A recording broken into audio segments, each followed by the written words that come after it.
Well, one of the things that's come up is the difference between responsibility and accountability. Mm. And I think that we often use the word accountable when we're actually just being responsible. So the IRS says that 60% of Americans will get to the last days of their life and need someone else to pay their way to survive. And yet we have like 50 years to plan for our retirement. And yet 60% of America is going to be wanting and someone's going to have to take care of them. It just proves that we're not actually being accountable because all these years we've been responsible. We went to work, we got a paycheck, but what do we do with that money in light of the fact that at some point you won't earn as much money or any money because you can't. So to be really accountable, it's proactive in nature.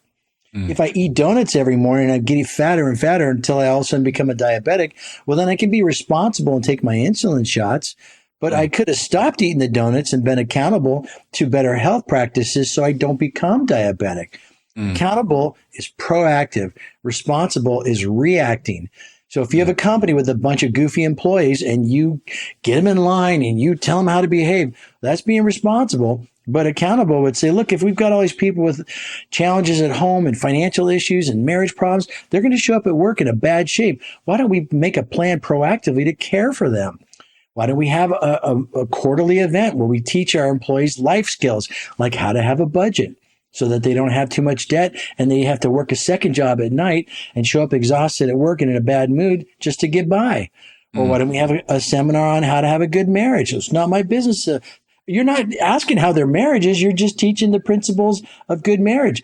Like you don't need to know that someone has no idea how to have time management to do a session on time management. You're teaching it ahead of time. So the point about accountability is it's proactive. And I think far too often we think we're being accountable or we're really just being barely responsible.